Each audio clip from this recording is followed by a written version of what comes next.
Welcome to my YouTube channel Shiksha Diksha. तो चलिए start करते हैं आज की अपनी वीडियो। आज की मेरी वीडियो, जैसा कि मैंने आप लोगों से बोला था कि मैं जो एशियाई गेम्स हुए थे उन पे वीडियो ज़रूर बनाऊंगी, तो आज मैंने उस पर वीडियो बनाई है। एंड आई एम श्योर कि ये वीडियो जो है आपकी हर एग्ज़ाम में बहुत ही ज़्यादा हेल्प करने वाली है, बिकॉज अब काफ़ी सारे एग्ज़ाम होने वाले हैं, यूपीएससी के भी और एसएससी वगैरह जो भी आप एग्ज़ाम देंगे, तो सब में ये जो वीडियो है ये आपके लिए बहुत हेल्पफुल साबित होगी। अच्छा, अब आपको क्या करना है, अगर आपने मेरे इस चैनल को सब्सक्राइब नहीं किया है तो सब्सक्राइब कर लीजिए। बेल आइकन को अगर अभी तक प्रेस नहीं किया है तो बेल आइकन को भी प्रेस कर लीजिए। उससे क्या होगा कि आपको मेरी जितनी भी वीडियोज़ हैं उनकी नोटिफिकेशन मिल जाया करेंगी जैसे ही मैं वीडियो अपलोड करती हूँ।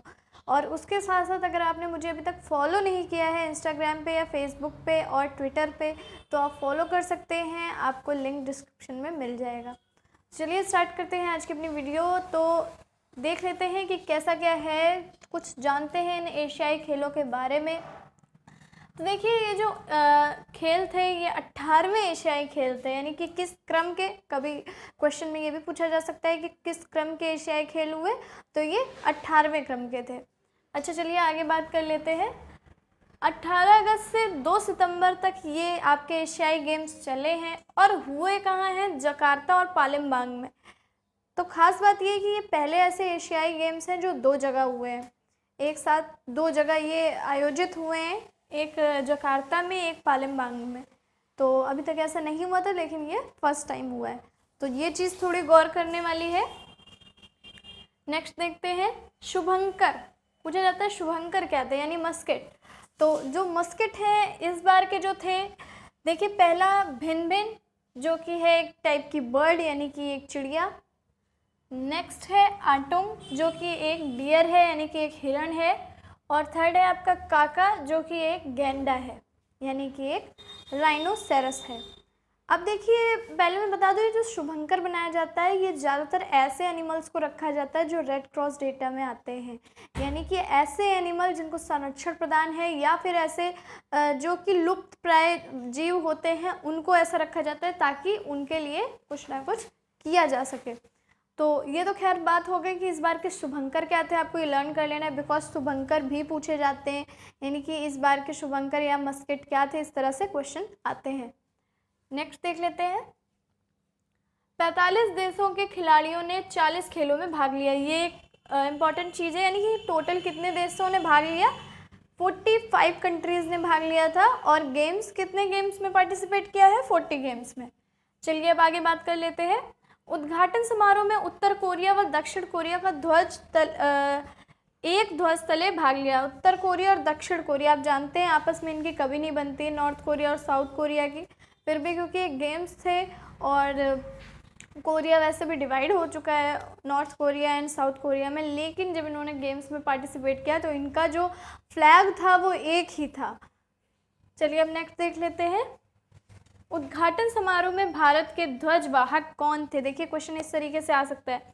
तो जो उद्घाटन समारोह था, यानी कि जब स्टार्ट हुआ था, तो जो भारत के ध्वजवाहक थे वो थे नीरज चोपड़ा, यानी कि जो हाथ में फ्लैग लेकर के जो गए वो थे नीरज चोपड़ा। और ये हैं क्या, देखिए मैंने ब्रैकेट में करके लिख दिया है, जेवलिन थ्रोअर। इसका मतलब होता है जो भाला फेंक खिलाड़ी होते हैं, यानी कि आपको पता है कि कुछ गेम्स ऐसे होते हैं जिसमें भाला फेंकने वाले गेम्स होते हैं, उनको जेवलिन थ्रोअर बोला जाता है ऐसे प्लेयर्स को।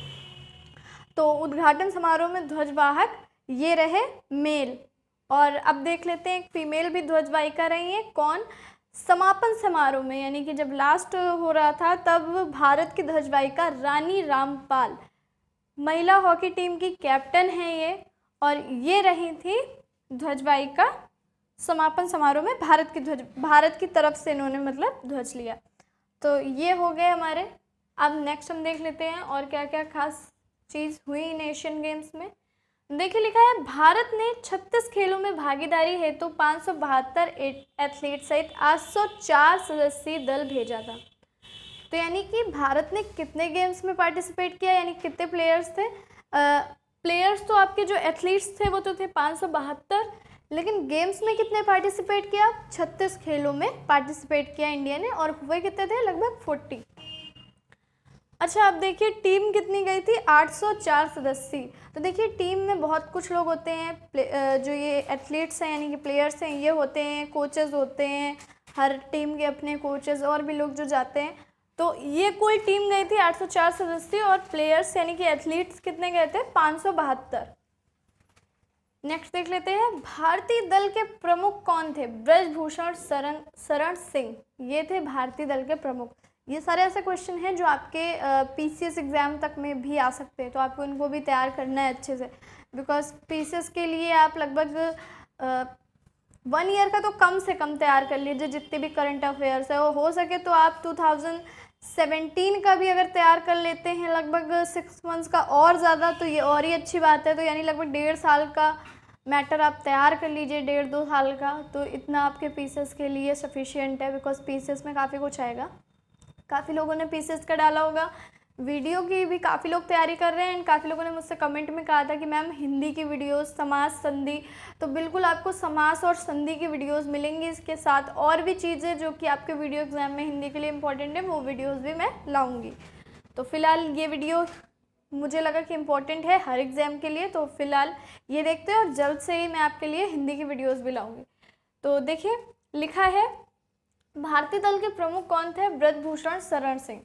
अब देखिए लिखा है, जापान की 18 वर्षीय तैराक, आप जानते हैं स्विमिंग भी एक गेम होता है जो कि बहुत ही ज़्यादा फेमस है, एंड ओलंपिक्स में भी काफ़ी लोग इसमें जीतते हैं। तो इसी तरीके देखिए यहाँ पे लिखा है, जापान की 18 वर्षीय तैराक रिकाको इकी, आपको नाम लर्न करना है, को 6 स्वर्ण पदक जीतने के कारण मोस्ट वैल्यूएबल प्लेयर, सबसे ज़्यादा वैल्यूएबल प्लेयर यानी इनको घोषित किया गया। किस वजह से, क्योंकि इन्होंने 6 स्वर्ण पदक जीते, अपने आप में बहुत बड़ी बात है। और ये हैं कहाँ की, ये हैं जापान की, 18 वर्षीय, और इनका नाम क्या है, रिकाको इकी। तो चलिए अब पदक तालिका देख लेते हैं कि किसने कितने पदक जीते हैं। तो यहाँ पे जितने लिखे हैं टॉप 3 लिखे हैं, और फिर मैंने इंडिया की रैंक लिख दी है, मतलब रैंक क्या, कितने स्वर्ण जीते, कितने गोल्ड जीते। तो देखिए चाइना ने 132 स्वर्ण जीते और इसके साथ ये 10वीं बार भी सबसे ज़्यादा स्वर्ण जीतने के मामले में पहले स्थान पर रहा है। और फिर उसके बाद सेकंड स्थान पर स्वर्ण जीता है जापान ने, यानी इसने कितने जीते हैं, 75 गोल्ड यानी कि 75 स्वर्ण पदक। और दक्षिण कोरिया ने जीते हैं 49 स्वर्ण पदक। और इसके बाद और भी कंट्रीज़ हैं लाइक उज़्बेकिस्तान, फिर ऐसे बहुत सारे, लेकिन मैंने उनको नहीं लिखा है। उसके बाद मैंने भारत को लिखा है क्योंकि ये टॉप 3 तक इम्पॉर्टेंट है, उसके बाद आप इंडिया की लर्न कीजिए, उसके अलावा इतना नहीं पूछा जाएगा कि और किस कंट्री ने कितने स्वर्ण जीते हैं, तो ये आपके लिए इतना इम्पोर्टेंट नहीं है। तो भारत ने 15 स्वर्ण जीते हैं। तो ये हो गया आपका पूरा का पूरा एशियन गेम्स का डेटा। आई होप आप लोगों को क्लियर हो गया होगा, और स्क्रीनशॉट वीडियो के जैसे ही मैं साथ में दे देती हूँ तो आप लोगों को कोई प्रॉब्लम नहीं होगी, आप लोग नोट भी कर सकते हो। इसके साथ अब मुझे बताओ कि आपको ये आज की वीडियो कैसी लगी, और नेक्स्ट वीडियो आप लोग किस टॉपिक के बारे में चाहते हैं। मैं जो लाने वाली हूँ वो तो मैं लाऊंगी, बाकी आप लोग कमेंट्स करके बता सकते हो, मेरे पेज पे कमेंट कर सकते हो। मैं पूछती रहती हूँ कि नेक्स्ट वीडियो आप लोगों को कौन सी चाहिए, तो वहाँ पे भी आप मुझे कमेंट कर सकते हो। मेरा शिक्षा दीक्षा पेज है, इसके साथ साथ शिक्षा दीक्षा फेसबुक पेज। तो इसके साथ साथ अब आपको मेरी इस वीडियो को लाइक करना है और शेयर करना है सबके साथ। तो मिलते हैं हम अपनी नेक्स्ट वीडियो में, तब तक के लिए पढ़ते रहिए, सीखते रहिए शिक्षा दीक्षा के साथ।